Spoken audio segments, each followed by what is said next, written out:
안녕하세요. 켈리의 작은 도서관에 오신 것을 환영합니다. 오늘은 함영희 작가의 11월이 오면을 소개해 드리겠습니다.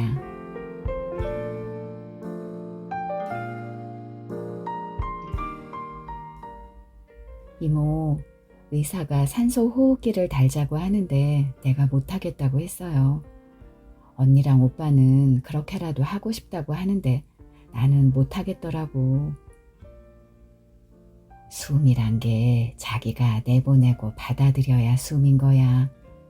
그건 자기 몫인 거야. 그래서 목숨이라고 안 하니? 그 목숨을 자기가 관장하지 못하면 그때부턴 살아도 산 게 아니란다.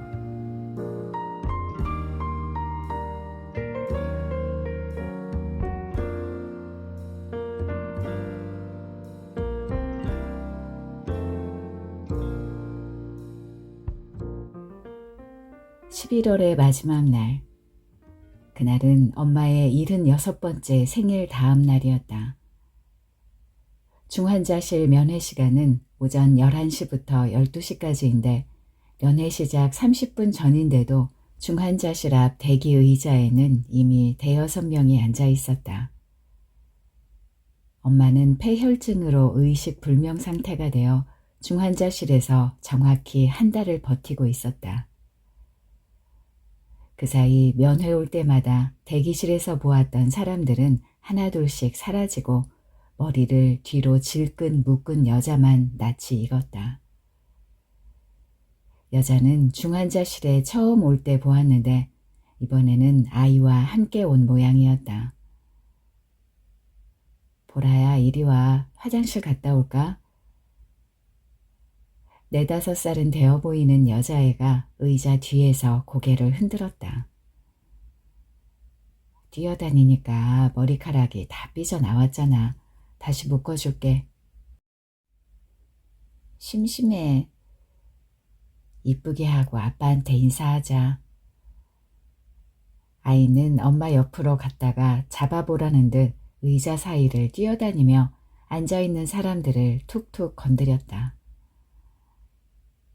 아빠 만나러 왔구나. 아이를 눈으로 쫓다가 내 앞에 앉은 할머니가 아이를 향해 오라는 손짓을 했다. 아이는 양옆으로 따은 머리카락을 손가락으로 꼬며 할머니를 쳐다보았다. 할머니는 주머니에 손을 넣었다 빼며 주먹을 폈다. 손바닥에는 카라멜이 있었다. 아이는 입술을 삐죽이며 엄마 뒤로 숨었다. 아이 엄마와 눈이 마주치자 할머니는 손바닥을 여자에게도 내밀었다. 아이 엄마는 일어나서 캐러멜 2개를 집으며 눈인사를 건넸다. 아이 아빠가 저기 있는 거요. 여자가 고개를 끄덕이며 캐러멜을 하나 까서 아 해봐 하며 아이 입에 넣었다. 새댁은 올해 몇이나 됐나? 34이요. 라고 짧게 대답하며 여자는 캐러멜 비닐을 만지작거렸다. 중환자실 좁은 복도에는 비닐 바스락거리는 소리만 들렸다. 중환자실에서 구해오라는 물품인지 기저귀 박스를 옆에 둔 사람, 중환자실 문 위에 붙은 커다란 시계만 쳐다보는 사람, 핸드폰을 보는 사람 모두 입을 다물고 있었다. 저기 있는 내 막내딸이랑 동갑이네. 여자와 내가 같은 순간 할머니를 쳐다보자 입이 쓸 텐데 단 거라도 먹어야지 하며 할머니는 내게도 손바닥을 내밀었다. 캐러멜을 받아 주머니에 넣는데 계단 쪽에서 누군가 날 불렀다. 잿빛 승복을 입고 머리를 깎은 작은 키의 여자. 이모. 놀라서 자리에서 벌떡 일어났다. 희야, 네가 와 있었네. 아직 면회 전이지. 연락도 없이 어떻게 오셨어요? 새벽차를 탔는데 이제 떨어졌다. 어제가 언니 생일이었잖아. 생일인데도 안 온다고 네 엄마가 이모 꿈에 나타나서 막 혼내키더라. 이모는 엄마 생일도 기억하는구나. 난 어제도 못 오고 오늘 월차를 냈어요. 이모 왔다고 엄마가 좋아하시겠다. 요양병원에 있을 때 이모 한번 봐야 하는데 그러셨거든요. 온다 온다 하고 추석 때 한번 와보고는 소식 듣고도 너희들이 고생이 많지 하고 이모는 내 손을 덥석 잡았다. 이모와 엄마는 20살 터울이었고 나보다는 12살 위였다. 띠동갑 선배에게도 언니라고 부르는 게 이상하지 않았지만 어릴 때부터 이모는 내게 어른이었다. 난 이모 생일도 모르는데. 네 언니 생일은 알지? 알죠 그럼. 그럼 됐다. 기억할 것도 많은데 이모 생일까지 뭐 하려고. 네 엄마나 내 생실을 알지 외삼촌들도 다 모른다. 자매란 게 원래 그런 인연이야. 앉지도 못하고 서서 이모와 이야기를 나누는 사이 중환자실 문이 열렸다. 대기 의자에 앉아있던 사람들은 조금이라도 더 빨리 들어가려고 벌떡 일어나 서둘러 줄을 섰다. 엄마 나 쉬. 보라라는 아이가 여자의 손을 잡아당겼다. 여자가 중환자실을 보며 어떻게 해야 할지 안절부절 못하자 얼른 다녀와. 내 뒤에 들어가면 되겠네. 하고 할머니가 여자를 안심시켰다. 여자가 아이를 데리고 화장실로 향하자 할머니는 애기가 저기가 무서운 것 같죠? 하고 이모에게 말을 높였다. 어린애들은 영이 맑아서 본능적으로 그걸 안답니다. 나와 대화할 때와는 다른 승복을 입은 스님의 말투였다. 이모는 창녕의 한 암자에서 천도제나 망자의 49제 지내는 일을 해오고 있었다. 앞사람이 나오자 할머니는 비닐옷을 여미며 중환자실로 들어갔다. 엄마는 자가호흡 유도에 실패해서 입에 호스를 꽂고 있었고 혈소판 수혈을 위해 지인들에게 부탁해 지정 헌혈을 받고 있는 상태였다. 담당 의사는 언니와 나를 불러 이번에도 자가호흡에 실패하면 목에 구멍을 내고 산소 호흡기를 달아야 한다고 했다. 엄마가 깨어날 거라는 기대를 접은 상태에서 기계를 달고 생명을 연장한다는 게 무슨 의미일지에 대해 지인들에게 조언을 구했다. 열의 아홉은 엄마만 힘들게 할 뿐이라는 답이 돌아왔다. 그래도 한 달 동안 입을 다물지 못한 채로 누워있는 모습은 보기가 힘들었다. 한 달 동안 입을 열고 있는 것은 그 한 달 동안 눈을 뜨고 있는 것 같았고 한 달 동안 잠들지 못하고 배변을 하지 못한 것처럼 느껴졌다. 무엇보다 한 달 동안 어떤 표현도 못하는 몸을 대신해 무언가를 판단한다는 것은 어떻게 결정하든 엄마의 몸을 책임지겠다는 다짐이 있어야 했다. 기계에 의존해 숨을 쉬는 엄마를 내가 감당할 수 있을까? 자신이 없었다. 이모, 의사가 산소 호흡기를 달자고 하는데 내가 못하겠다고 했어요. 언니랑 오빠는 그렇게라도 하고 싶다고 하는데 나는 못하겠더라고. 숨이란 게 자기가 내보내고 받아들여야 숨인 거지. 그건 자기 몫인 거야. 그래서 목숨이라고 안 하든 그 목숨을 자기가 관장하지 못하면 그때부턴 살아도 산 게 아니다. 이모는 내 등을 두드렸다. 이모의 품에서 짙은 절 향이 맡아졌다. 내 뒤로도 면회 온 사람들이 줄을 서기 시작했다. 앞서 들어간 할머니는 10분이 지나도록 나오지 않았다. 뒤에 있던 사람이 배를 누르고 간호사를 호출했다. 간호사는 나를 보더니 장숙자 씨 따님이시죠? 하고 물었다. 지금 막 장숙자 씨 아드님한테 전화했는데 안 받네요. 빨리 다른 형제들에게 연락하셔야겠어요. 갑작스러운 상황에 나도 어린애처럼 오줌이 마려웠다. 참을 수 없을 정도로. 멍한 상태로 아무것도 못하고 서 있는데 이모는 정신 차리라고 내 이름을 자꾸 불렀다. 희야, 정신 차리고 내가 먼저 들어갈 테니 너는 호야랑 영은이한테 연락하고 들어온나. 화장실에 앉아 오빠와 언니에게 차례로 전화를 했다.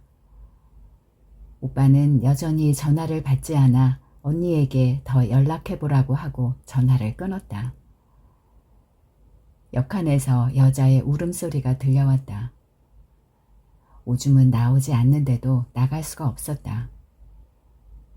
나오지 않는 오줌이 계속 마려웠다. 엄마 미안해. 보라라는 아이의 목소리가 들렸다. 아이의 말이 내 목구멍에도 걸렸다. 더 있다가는 엄마를 볼 수 없을 것 같아 화장실을 나왔다. 그 사이 면회객들은 다 가고 앞서 들어갔던 할머니만 의자에 앉아 있었다. 할머니는 보내줄 때가 된 거라고 어서 들어가 보라며 한숨을 쉬었다. 배를 누르자 간호사가 나와서 엄마의 상태가 갑자기 나빠졌다고 했다. 퉁퉁 부은 엄마의 손가락과 발가락. 수혈의 흔적 때문인지 여기저기 튀어있는 핏자국들. 새벽부터 16팩의 혈소판을 수혈했는데도 지혈이 안 되고 산소 포화도가 계속 떨어지고 있다고 했다. 의사는 간호사에게 환자 가족분들 오면 바로 들어오게 하라고 지시했다. 이모는 언니 언니 하고 부르다 엄마의 머리를 연신 쓸며 오른쪽 귀에 바짝 다가가 뭔가를 속삭이고 있었다. 올 때마다 엄마에게 했던 말들. 사랑해, 미안해 말고 또 올게라는 말을 할 수 없는 상황. 또 올게 대신 마지막 인사를 해야 하는데 그 말만은 나오지 않았다. 엄마의 왼쪽 귀에 대고 그 말을 하려고 했으나 엄마, 우리한테 돌아와줘서 고마워요. 라는 말밖에 할 수 없었다. 돌아오다와 돌아가다 사이 어디쯤 아직도 명치가 아픈 그런 날들이 체한 것처럼 얹혀 있었다. 엄마는 언니가 오고 오빠가 도착한 저녁까지 조카들이 오고 형부와 남편이 내 딸이 도착한 밤까지 버티고 있었다. 11월의 마지막 날, 자정이 되기 전 엄마는 돌아가셨다. 엄마의 생일 다음 날이었다. 나는 끝내 중환자실에 올 때마다 연습했던 그 말, 한 번도 입 밖으로 내밀지 못한 엄마 안녕이라는 말을 하지 못했다. 장례식장에 도착해 처음 한 일은 상담사와 장례 일정을 확인하는 거였다. 빈소가 하나 남아있다고 해서 그곳에 온 것이지만 상담사는 화장장 예약 날짜가 꽉 차 있어 발인 날짜를 맞출 수가 없다고 했다. 상담사는 다른 지역의 화장장으로 갈 경우는 멀기도 하고 지역 할인이 안 되는데 괜찮겠냐고. 기운이 뚝 떨어지거나 하면 어른들이 갑자기 돌아가셔서 겨울에는 이렇게 빈소가 빌 틈이 없다고 했다. 특히 하루의 마지막에 들어온 경우에는 다른 곳도 마찬가지라며 다음날 발인하는 곳이 있으니 아침에 빈소를 꾸리면 어떠냐고 했다.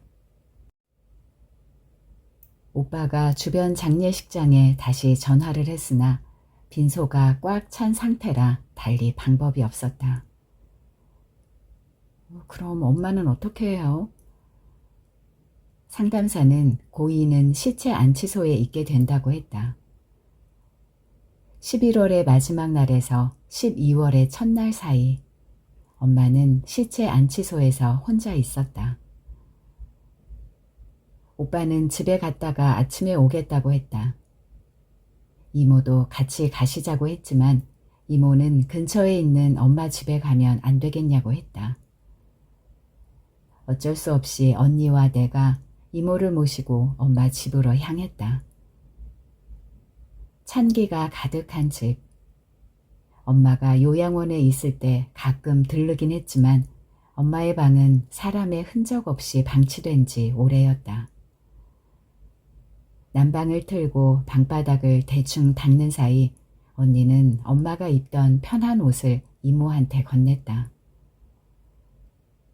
이모는 승복을 벗고 엄마의 티셔츠와 치마를 입었다.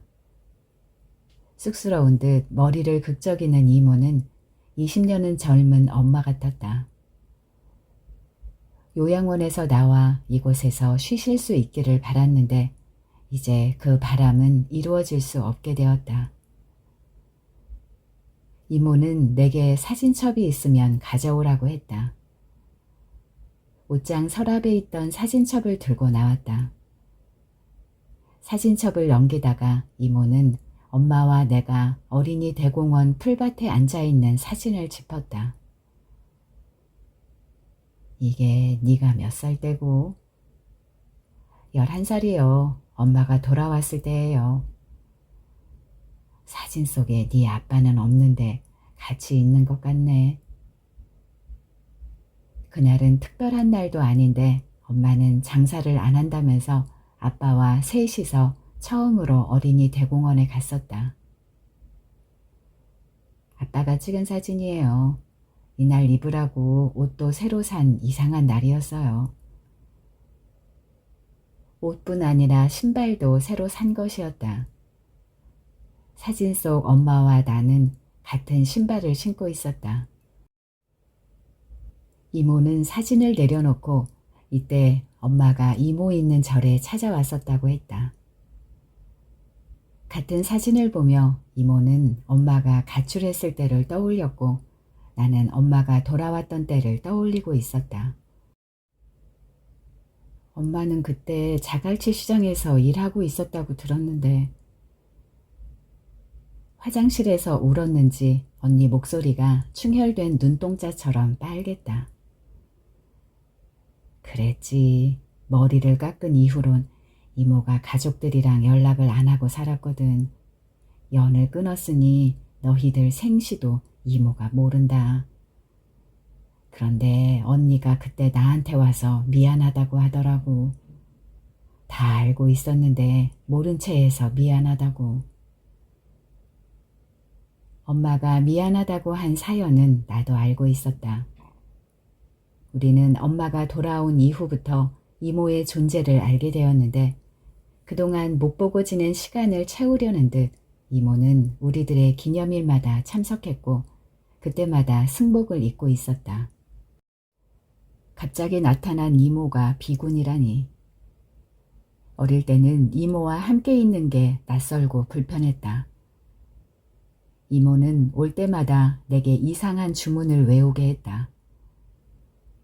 고통과 번뇌에서 벗어나는 기도라고 했는데 나는 번뇌가 천둥 같은 건가 싶었지만 이모에게 물어보지는 않았다. 역부여시, 불생불멸, 불구부정, 부증불감, 보리살타, 무가애고, 무유공포, 구경열반, 진실불허. 이모가 외는 주문은 전부 다 모르는 단어였다. 모르는 단어를 물어보다 보면 이모가 하루 더 있다 갈 것 같았다. 주문의 마지막에는 아제아제, 바라아제, 바라승아제, 모지, 사바하 이것을 3번을 했는데 나는 그 부분만 소리내어 따라했다. 그래야 끝이 났으니까. 사진첩을 넘기다 보니 초등학교 졸업식 때 바쁜 엄마를 대신해 참석한 이모와 찍은 사진이 있었다. 중학교 졸업식 때도 이모가 왔었다. 승복을 입은 가족은 졸업생 중에 나밖에 없었다. 이모가 수녀복을 입고 나타났다면 자랑할 수도 있었을 텐데 승복을 입고 머리를 깎은 비구니는 아이들에게 생소했고 이야깃거리였다. 저기 누구야? 남자야, 여자야? 여자 스님은 수님인가? 아니야, 비구니. 하며 속닥거리는 게 들렸다.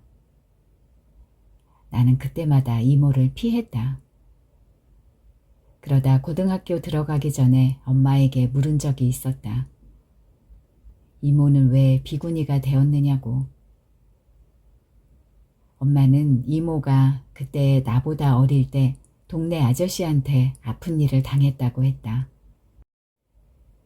그때 이후로 다락방에 들어가 나오지 않고 억지로 끌어내려오면 눈이 뒤집히고 거품을 물기도 했다고.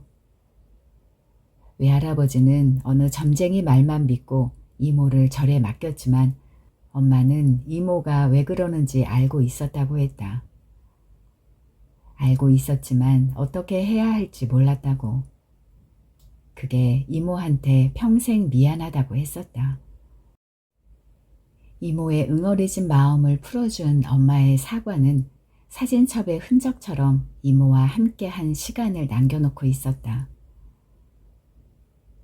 지금 이렇게 훌훌 이야기하는 것도 그때 언니가 찾아와서 그 말을 해줘서 그런 거야. 그제야 조금씩 풀리더라고.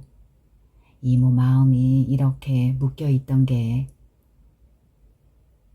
이모는 주먹을 쥐고 가슴을 퉁퉁 쳤다. 언니는 처음 듣는 이야기인지 가만 듣고 있다가 이모를 안았다. 네 엄마가 그걸 다 풀어줬다니까. 가족들 아무도 나한테 그렇게 안 했다. 알면서도 모르는 척 했지.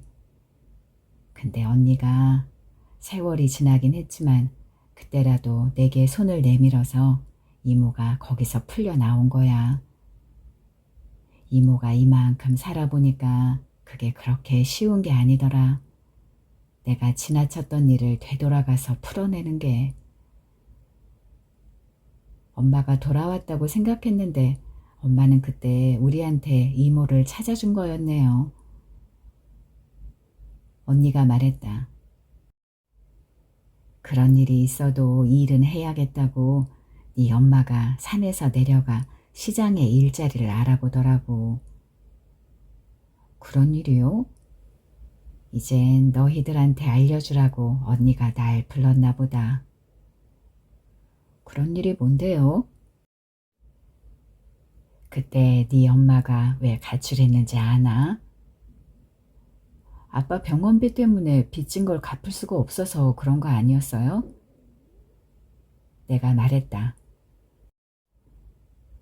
엄마가 가출하고 얼마 안 있어서 우리도 발산동에서 야반도주를 했어요.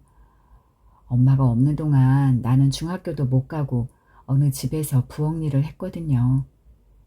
그래도 나는 1년 지나 중학교에 들어갔지만 그때 오빠는 고등학교를 못 갔잖아요. 섬유 공장에서 일을 하느라. 이모, 우린 그때 얘기를 다시 한 적이 없어요. 다들 힘든 시간이어서 그렇기도 하고 엄마가 돌아온 뒤론 그때 얘기를 하면 안 될 것 같아서. 너희들이 고생한 거 알지? 언니가 너희들 두고 집을 나와서 나를 붙잡고 하루 종일 울더라. 그때 뱃속에 아이가 있었다. 엄마가 임신 중이었다는데 언니는 놀라지 않았다. 언니랑 내가 무슨 못된 짓을 했다고 이런 일을 당했을꼬. 둘이 붙잡고 한참을 울었다. 그런 일을 누구한테 말할 끼고. 이모가 더 이야기를 해줄 때까지 기다렸다.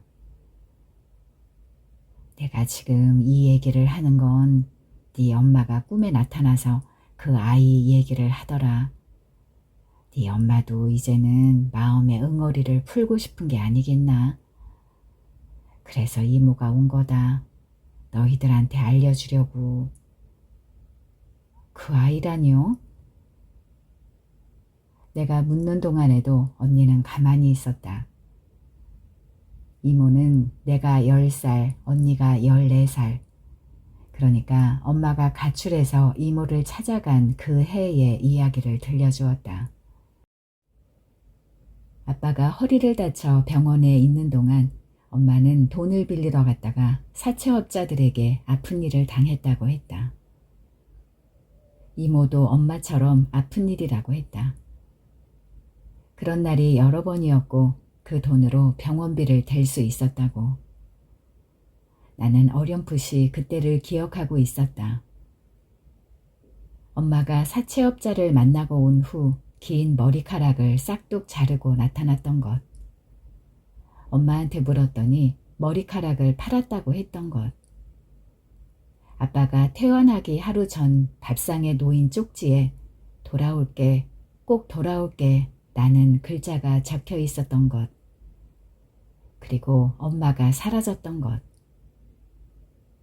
나는 엄마가 빚을 갚을 수가 없어 돈을 벌러 가출했다고 기억하고 있었다. 언니도 알고 있었어? 내가 물었다. 그런 것 같아. 알고 있었던 것 같아. 그런데 하며 언니는 고개를 묻고 울었다. 아빠가 퇴원하면 감당할 수가 없잖아. 엄마가 얘기를 한 건 아니지만 나 그때 엄마가 혼자 중얼거리며 우는 걸 자주 봤어. 나중에도 그때 기억이 나더라. 그러다 내가 유산했을 때 엄마가 가물치를 고아서 왔었거든. 그때 엄마가 나 위로한다고 엄마도 아기를 잃은 적이 있다고 그랬는데 이번에는 이모가 흔들리는 언니의 어깨를 안았다. 영은아, 엄마가 그걸 해주고 싶었나 보다. 네가 알고 있을 텐데 알고 있으면서도 말하지 못하면 응어리가 진다는 걸 누구보다 엄마가 잘 아니까. 떠나기 전에 내 것도 풀어주고 싶었나 보다. 그때 짐작했었는데 엄마가 사라질 때 그런 일이 있었겠구나 하고. 이모, 그런데 희야 나는. 언니를 달래는 이모의 어깨도 이모의 품에 안긴 언니의 몸도 같이 흔들렸다. 오래전 이모와 엄마가 서로를 안고 울었다는 그때도 이런 모습이었을 것 같았다. 손에 쥔 사진을 바라보았다. 돌아온다고 했으니 기다리면 되는 것 같았던 그때. 나는 머리카락을 자르지 않았다. 엄마가 돌아오면 내 머리카락도 잘라서 줘야겠다고 다짐했었다. 머리카락을 자르면 엄마가 돌아오지 않을 것 같았던 날들. 사진 속에 나는 긴 머리를 찰랑거리고 있었다. 내 옆에 있는 엄마의 아린 눈빛. 어린이 대공원 풀밭에 쪼그려 앉아 아빠를 바라보던 잘못한 것도 없으면서 아빠한테 빌던 모습. 내 기억에서 지워지지 않던 그날 젊은 엄마와 아빠는 다시 잘 살아보자고 무언의 약속을 했던 것은 아닐까. 그 약속을 지키기 위해 엄마는 모든 걸 받아들이는 아린 눈빛을 갖게 되었던 걸까. 우리를 엄마 방에 모아놓고 엄마 혼자 먼 길을 가는 그날 밤, 우리는 엄마의 비밀을 꺼내어 각자의 가슴에 심어놓고 있었다. 엄마가 요양병원에 있을 때 했던 앞뒤 없이 뒤섞인 이야기들이 그 아이의 존재로 인해 시간이 풀리듯 이해가 되는 순간이었다. 어느 시기를 얘기하다가도 돌아서 멈추던 한 시절. 엄마는 어떻게 그 세월을 건너온 걸까? 언니, 신촌 할머니라고 알아? 신촌 할머니? 엄마가 어느 시장에서 그 할머니를 만났다고 했었어. 글쎄, 누굴 만났다는 얘기는 나도 몇 번 들은 것 같아. 신촌 할머니가 아니고 우리가 발산동 살 때 시장에 있던 분이 아닐까 싶었는데, 요양병원에 오기 전에 엄마는 그 할머니를 어느 시장에서 만났다고 하더라고. 그런데 그 할머니 얘기를 할 때면 늘 그 아이 막둥이 하나 남았다는 얘기를 했었어. 막둥이? 난 그게 날 말하는 줄 알았어. 내가 결혼하기 전에 할머니를 만난 건가 싶었거든. 아휴, 엄마는 그동안 쉬지 않고 우리에게 얘기하고 있었던 거네. 그런 것 같아. 엄마가 얘기하는 걸 녹음해 놨었는데 들어볼래? 언니는 내 이불로 들어왔다.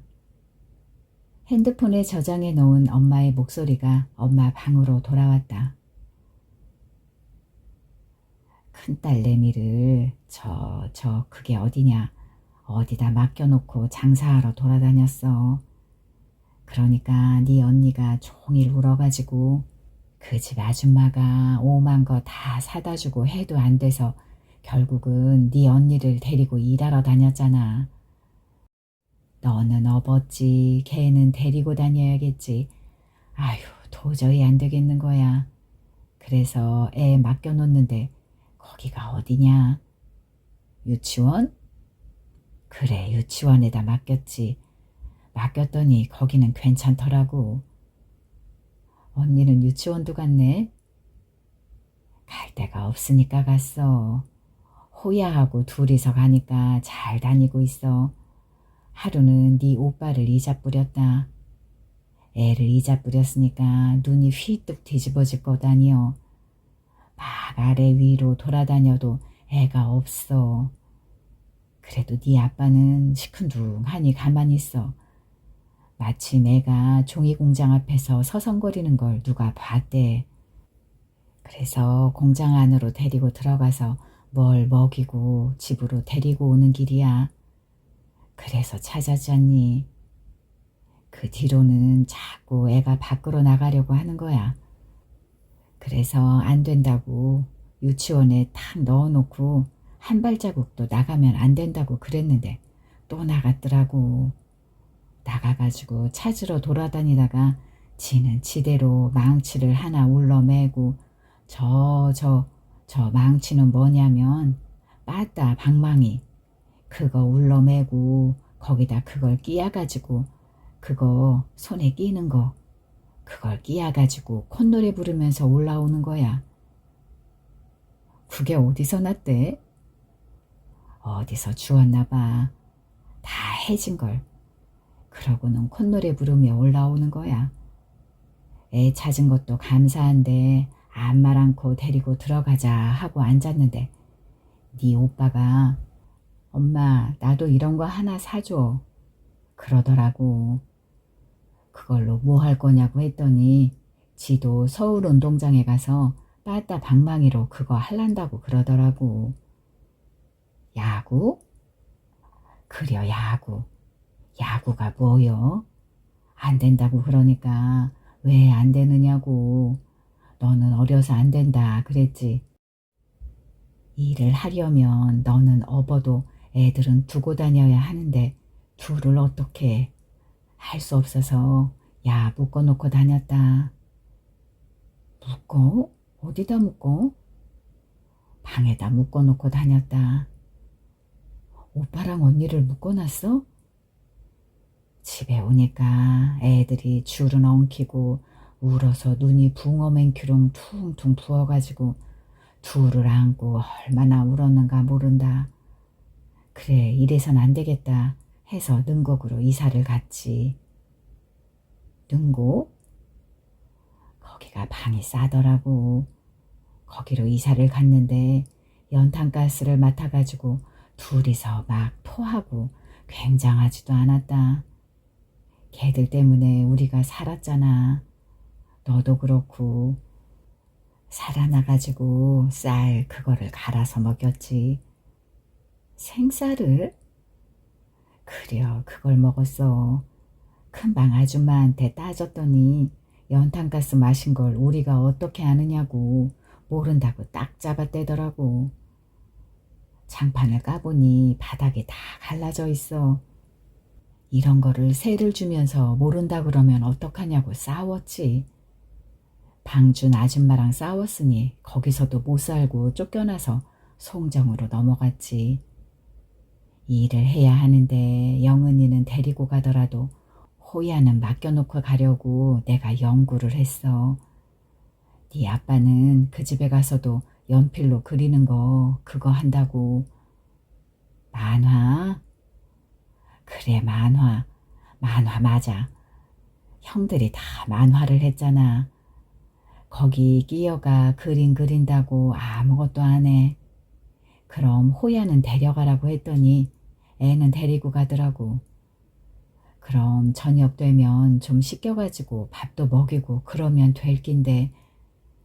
아, 만화가였던 작은아빠네 집? 그 위에 형이 또 있어. 그 집도 만화를 했어. 내가 일 끝나고 거기를 가니까 네 오빠가 천막 밑에서 덜덜 떨고 있잖아. 겁이 나서 그 집에 못 들어가고 그러고 있더라고. 남도 하는데 형님이 데리고 가서 씻겨가 먹이고 그러면 얼마나 좋아. 그거도 안 해. 애가 울다 울다 천막 밑에서 세상에 오돌오돌 떨면서 잠이 든 거야. 잠이 들어가 내가 오니까 일어났지. 내가 그걸 보고 아무리 생각해도 여기서는 못 살겠고 인자 집을 떠나야 되겠는데 이 돈을 가지고는 도저히 방을 못 얻겠고 어떻게 사나. 그래, 걷다가 신촌을 갔다. 신촌 할머니한테 내가 인제 얘기를 했어. 신촌 할머니? 어떤 할머니지? 그 할머니 있어. 채소 파는 할머니. 그 할머니한테 얘기했더니 자기가 작은 방이 하나 있대. 그러면 그거 나 달라고 해서 들어갔지. 가만 생각을 해보니까 할머니가 딴 거 하지 말고 채소 장사가 최고라고 하대. 그래서 능곡 가가지고 야채 떼가지고 신촌 와서 파니까 제법 남아. 야, 얼마 전에 그게 어대 시장이고 거 시장에서 나 그 할머니를 만났다. 만나가 얼마나 반가운지 할머니 손을 붙잡고. 아, 일산시장에서 만났다는 할머니가 그 할머니야? 만났어. 애들 잘 크냐고 해서 다 컸다고.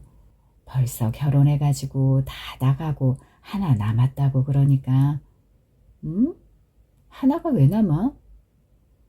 하나 남았잖아. 나? 하나 남았지. 할머니가 몸 풀어준 막둥이 하나가 남았다고 그러니까 할머니는 그때도 혼자 산다고 그래. 그래가지고 할머니를 만나서 엄마는 기억이 조각조각 남아있었고 사물의 이름이나 장소를 드문드문 기억하고 있었다. 내가 어느 때를 말하면 이야기를 하다가도 늘 돌아가는 한 시기. 그것이 신촌 할머니를 만나 안부를 묻는 장면이었다. 계산을 해보면 신촌 할머니를 일산시장에서 만났다면 그때 할머니는 100살이 한참 넘었을 텐데 엄마는 우리 어릴 때 이야기를 하다가도 자꾸 그 할머니 이야기로 돌아갔다. 엄마는 다 결혼하고 하나 남아있다고 했다. 하나가 누구냐고 물어도 하나 남았잖아 라고만 했다. 나는 그 하나가 당연히 나라고 생각했다. 엄마의 기억은 시간이 엉켜 있어 내가 결혼하기 전에 머물러 있기도 했으니까. 그런데 그 하나가 이모가 말한 그 아이라는 걸 엄마가 돌아간 그 밤에 알게 되었다. 내가 막내가 아니라는 걸. 언니는 녹음해 놓은 걸 다시 듣고 싶다고 했다. 잠이 든 것 같았는데 이모가 나직한 목소리로 말했다. 희야, 신촌은 서울이 아니고 엄마가 집 나와 있던 부산에 있는 동네다. 언니와 나는 자리에서 일어나 누워있는 이모를 바라보았다. 눈을 감고 있는 이모의 눈가로 눈물이 스르륵 떨어졌다. 우리끼리는 그렇게 불렀다. 구촌, 신촌, 그렇게. 엄마가 거기서 채소 장사도 했어요? 오야, 그때 혼자 사는 할머니가 방을 내줘서 네 엄마가 그 할머니랑 채소 장사를 했었지. 오차를 끓여서 그것도 팔고. 언니는 그 할머니한테 언니 처지를 다 얘기했을 기다. 그 할머니가 알을 지운 것도 낳은 거랑 똑같다고 몸을 풀어준 모양이지.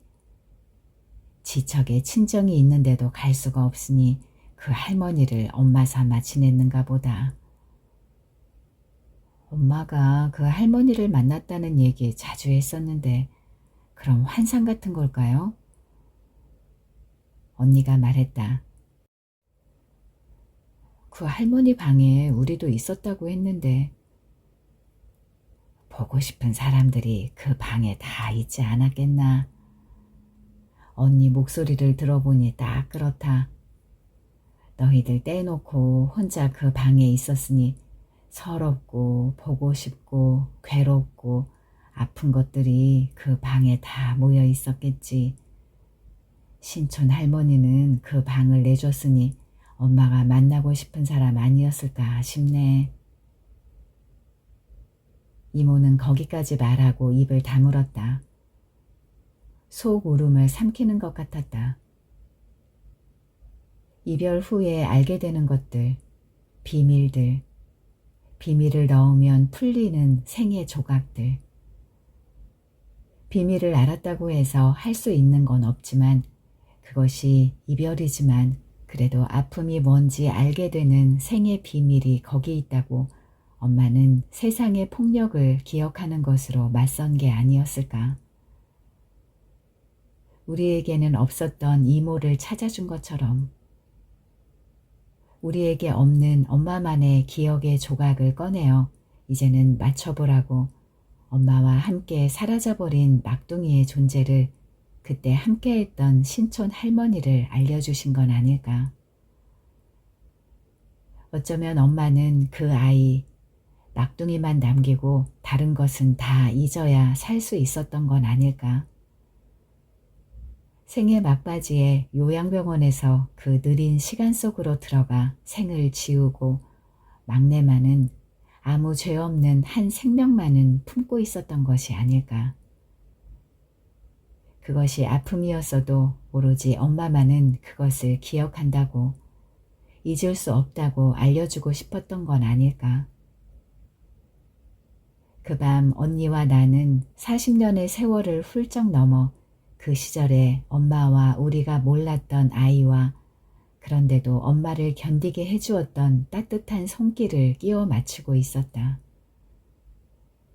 엄마의 방에서 엄마의 목소리와 함께. 다음 날 빈소가 차려지고 엄마의 방에 있던 웃는 사진을 영정사진으로 놓았다. 나는 제일 먼저 엄마가 중환자실에 있을 때 지정 헌혈을 해주었던 분들에게 부고를 알렸다. 엄마가 차려준 마지막 밥을 드시러 오시라고. 입관을 하고 발인 날 새벽이 되었는데도 눈물이 나오지 않았다. 삶이 힘들었으니 죽음으로밖에 삶에서 벗어날 수 없다면 그 긴 시간을 닫는 지금은 얼마나 홀가분할까. 그런 생각만이 장례 내내 떠나지 않았다. 발인을 하기 전 바깥으로 나와 담배를 한 대 물었다. 한 여자가 구석에 쪼그려 앉아 있다가 몸을 펴며 내 쪽으로 다가왔다. 중환자실 앞에서 보았던 여자였다. 여자는 내가 입은 상복을 보고는 어머님 보내드리는 날이지요 라고 아른 체를 했다. 나는 이런 곳에서 만나 인사를 건넨 여자에게 뭐라고 말해야 할지 몰라 고개만 끄덕였다. 여자는 뒷말을 망설였다. 어젯밤에 남편이 갔어요. 중환자실에서 2달을 꽉 채우고. 여자는 누구든 붙잡고 하소연을 하고 싶지만 무슨 말을 해야 할지 모르는 사람 같았다. 부탁이 있는데. 여자는 망설이다가 담배 하나만 주실래요? 라고 했다. 나는 그 말이 참 반가웠다. 상복을 입은 내가 그 새벽 엄마와 같은 중환자실에 있었던 고인의 아내에게 줄 수 있는 게 우습게도 담배밖에 없었고 그것은 그때 내가 가진 전부였다. 여자가 담배를 피울 동안 나는 가만히 옆에 서 있었다. 주변 장례식장을 알아봤는데 빈소가 나오지 않아서요. 오늘 발인인 곳이 있다고 해서 어제 장례를 못 치르고 하루를 이곳에 있었네요. 아직 상복을 입지 않은 여자는 뻐끔거리며 입담배를 피웠다. 남편이 평생 피우던 건데 이런 맛이었네. 이모와 언니를 한 방에 모이게 하고 비밀의 조각보를 맞춰보게 했던 하루가 없었으면 그 새벽은 내게 어땠을까? 빈소를 잡지 못한 하루 동안 이 여자는 무얼 했을까? 여자는 담배 연기에 기대어 한숨을 내보내는 것 같았다. 눈이 오네요. 담배에 떨어지는 눈송이를 보며 여자가 말했다. 지치고 처연한 목소리였다. 오늘 그쪽 어머님이 계셨던 빈소에 제 남편이 들어갈 거예요. 떨어지는 눈을 맞으며 여자가 말했다. 2달 동안 중환자실을 들락거렸더니 고인 이름을 보니까 알겠더라고요. 중환자실에서 제 남편이 어머님 옆에 있었거든요. 살다 보니 이런 인연도 다 있네요. 나는 담배와 라이터를 여자에게 건넸다. 여자는 사양하지 않았다. 눈인사를 나누며 끄덕끄덕하는 눈빛만으로도 무슨 말을 하려는지 충분했다. 현관으로 들어서려는데 여자가 잠깐만요 하고 나를 따라왔다. 여자는 주머니에서 뭔가를 꺼내 내게 건넸다. 주머니에 이게 있어서 드릴 게 이거밖에 없네요. 여자의 손에는 캐러멜이 있었다. 중환자실에 있는 딸을 만나러 온 할머니에게 받은 캐러멜일 거였다. 담배와 캐러멜을 바꾸며 우리는 살짝 웃었던가. 하루 사이가 아득하게 느껴졌다. 눈송이가 포근히 내리는 새벽. 엄마가 보고 싶으면 이 새벽이 떠오르겠구나. 서로의 주머니에 있는 전부를 내주던 이 새벽이. 눈을 뜨고 하늘을 올려다보았다. 눈 속에 눈이 박히면 눈물이 나오겠거니 했는데 그것도 내 것은 아니었다. 빈소에 들어가니 언니가 눈이 오느냐고 물었다. 상복 위에 얼어붙은 눈발을 손으로 털며 언니는 내 머리카락에 얹힌 하얀 리본을 다시 꽂아주었다. 이모는 발인상을 보며 밥을 한 공기 더 가져오라고 했다. 달인상에는 2공기의 밥이 차려졌다. 이모는 세상에 나와보지 못한 아이, 막내를 엄마와 함께 보내주어야 한다는 듯 반야 신경을 읊었다. 오빠와 언니가 차례로 인사를 했다. 지상에서의 마지막 음식을 드시고 언니 잘 가세요. 이모는 마지막 인사를 하고는 다시 반야 신경을 읊었다.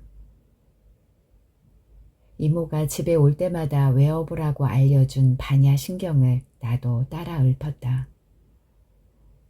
아제아제 바라아제 바라승아제 모지 사바하. 없음을 살다가 떠나는 한 몸의 길에 이렇게나 많은 괴로움과 떠남이 있었고 안절부절 못하며 살아보려 애를 쓴 하나의 삶이 있었다. 살아보지 못한 어린 생을 거두는 이모의 의식은 단 한 번의 이별을 위해 어제가 있고 어제의 어제로 거슬러 올라가 우리가 몰랐던 시간과 사람들을 불러내는 일이었다. 이 모든 것이 한 사람을 보내기 위한 의식이란 걸 알았으나 왜 이별은 멀리 달아나려고만 했는지, 왜 그 2마디를 뱉어낼 수 없었는지 나는 알지 못한다.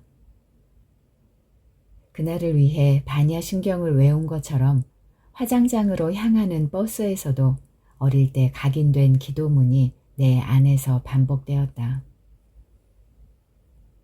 모두 공한 것을 비추어 보고 온갖 괴로움과 재앙에서 벗어났으니 더럽지도 않고 깨끗하지도 않으며 늘지도 않고 줄지도 않으니 무명도 없고 무명이 다함도 없으며 늙고 죽음도 없고 늙고 죽음이 다함도 없으며 괴로움과 괴로움의 원인인 집과 괴로움이 없어진 멸과 괴로움을 없애는 길도 없으니 지혜도 없고 어둠도 없으니 마음에 걸림이 없고 걸림이 없으므로 두려움도 없고 두려움도 없이 두려움도 없이.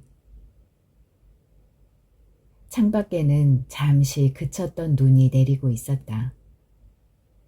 다시 11월이 오면 말할 수 있을까? 엄마 안녕이라고. 입안에 가두어둔 말을 꺼낼 수 있을까? 엄마 가시는 날 내린 새벽의 눈이 내년에도 찾아올까? 그때가 되면 울음을 낳을 수 있을까? 괴로움 없이, 마음에 걸림이 없이, 두려움도 없이, 두려움도 없이.